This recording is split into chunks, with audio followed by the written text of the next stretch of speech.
guías por sendas de justicia, me enseñas la verdad. Tú me das el valor para la lucha, sin miedo avanzaré. Saludos, damas y caballeros. Ya al final de este mes de septiembre, que seguimos meditando sobre la palabra de Dios, y el domingo pasado meditamos también este mismo texto similar al texto del profeta Amós. Y meditamos durante la semana en la fiesta en nuestro país de Nuestra Señora de las Mercedes, también la liberadora, junto con Jesús. La justicia ahora tiene que ver con nuestra felicidad futura. Esa es la lectura de hoy del profeta Amós, capítulo 6, del 1 al 7.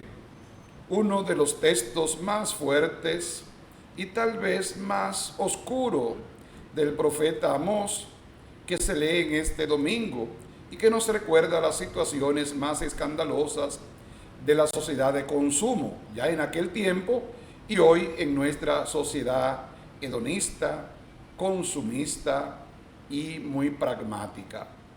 El profeta de la justicia social sabe advertir contra aquellos que se refugian en lo económico, como está viviendo en estos instantes el reino del norte de Israel, cuya capital, Samaria, era muy lujosa. Una sociedad de consumo es bien injusta desde todos los puntos de vista. Los ricos se hacen más ricos y los pobres más pobres en la medida en que el lujo, el dinero y el poder es solo de unos pocos. El profeta no callará, pero vemos como el profeta no pretende pedir apretarse el cinturón ante una crisis que se avecina. El problema es más de raíz. El pueblo elegido tiene que vivir según los criterios de Dios, que pide la justicia y la igualdad para todos. Su ideología no es la de un hombre desfasado, sino la de aquel que siente que Dios no puede soportar la irresponsabilidad humana. Llegará como llegó la crisis, la destrucción por medio de la gran potencia asiria. La injusticia trae destrucción, siempre ha sido así. La conciencia crítica de los profetas es una alerta siempre necesaria. Molestan nuestra comunidad, pero son imprescindibles para nuestra conciencia, muchas veces adormecida. La segunda lectura es de la primera carta a Timoteo en el capítulo 6, del 11 al 16. Se nos invita a perseverar en la fe con plena confianza, con plena esperanza, particularmente en este año jubilar. El texto de la carta a Timoteo es una llamada a la lucha por la fe.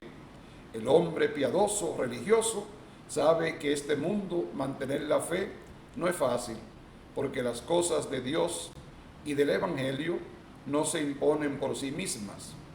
Otros dioses, otros poderes roban el corazón de los hombres y es necesario mantener la perseverancia. Pero esta virtud no es la cerrazón en una ideología, sino dinámica que nos abre al proyecto futuro de Dios. Este mundo tiene que ir consumándose en la justicia, en la solidaridad, en el amor, hasta que llegue a la manifestación de la plenitud de Dios que nos ha revelado en Jesucristo.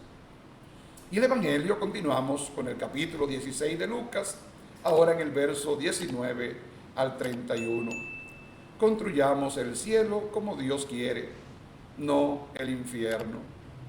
El Evangelio de Lucas cierra el famoso capítulo social que el domingo pasado planteaba cuestiones concretas para los cristianos, como el amor al dinero, a la riqueza y la actitud que se debe mantener. Se cierra con la famosa parábola del pobre Lázaro y del rico Epulón, que es lo opuesto a la parábola con la que se abría el mismo. El rico Epulón es el motivo para poner de manifiesto en la mentalidad de Lucas lo que se espera a los que no son capaces de compartir sus riquezas con los pobres, y no ya solamente dando limosna, sino la parábola es mucho más concluyente.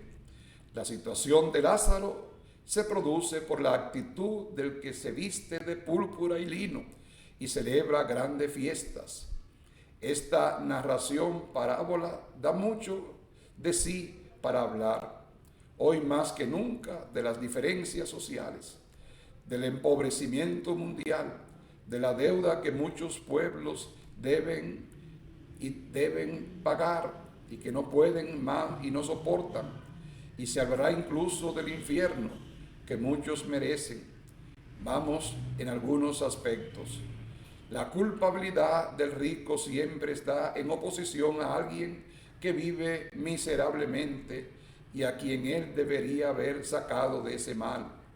De ahí que la figura de Lázaro, el pobre, aparezca en toda la narración como punto de referencia del rico, no solamente mientras están los dos en este mundo, sino muy especialmente en el más allá, cuando el rico vive su situación de desgracia ya irreversible, según la ideología del texto. Pide y ruega que Lázaro le refresque su lengua con la punta de sus dedos, o que se le mande para que advierta a sus hermanos. ¿Es esto un adorno literario pasivo para confirmar lo que se ha definido en el versículo 25? Es mucho más que eso. No intentemos definir el infierno al pie de la letra de la narración con las llamas de fuego. Tal vez podemos conversar de esto en otro momento.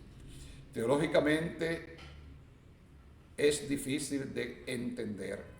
Consideramos que se quiere poner el dedo en la llaga como conciencia crítica, expresada de una forma simbólica por la figura del pobre que tiene un nombre propio, a quien él debería haber liberado, y que la riqueza en sí no es neutra, ni se recibe nunca como bien discriminatorio, como muchos defendían en la mentalidad del judaísmo del tiempo de Jesús y del cristianismo primitivo. La acumulación de riquezas es injusta, pero es más injusta todavía cuando al lado, y hoy al lado por los medios de comunicación, son miles de kilómetros y hay personas que ni siquiera tienen la migaja necesarias para comer. A nosotros nos parece que la culpabilidad de los ricos o de los pueblos ricos que se comportan frente a los miserables, como el de nuestro ejemplo, está absolutamente presente desde el principio al final de la narración, y esto sin recurrir a una alegorización excesiva de la misma.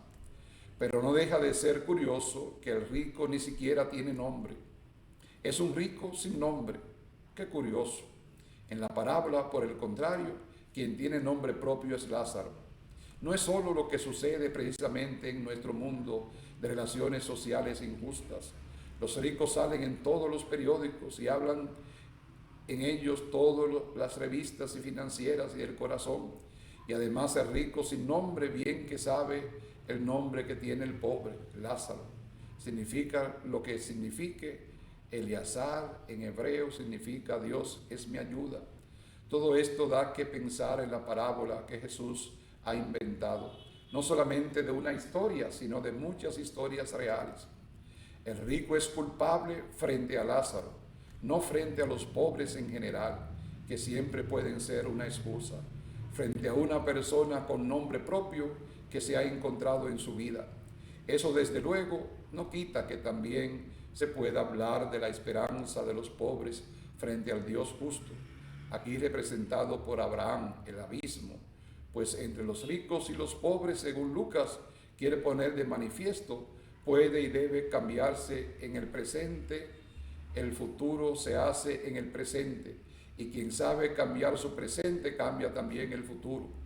Es el objetivo final también de la narración sobre el rico Epulón y el pobre Lázaro, como lo era del administrador de la injusticia, que supo repartir el dinero acumulado de su señor para hacerse amigos.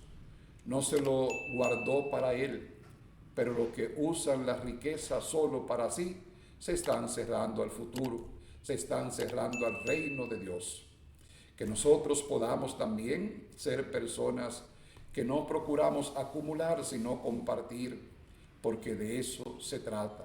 El cristiano no compite, comparte, socializa, ayuda y en definitiva entiende que todos los bienes que hay en el mundo son para todos y que somos simples administradores que tenemos que usar positivamente para el bien común nuestras riquezas y cualidades. Feliz semana para todos. El Señor es mi fuerza, mi roca y salvación. El Señor es mi fuerza, mi roca y salvación. Tú me guías por sendas de justicia, me enseñas la verdad. Tú me das el valor para la lucha, sin miedo avanzaré. El Señor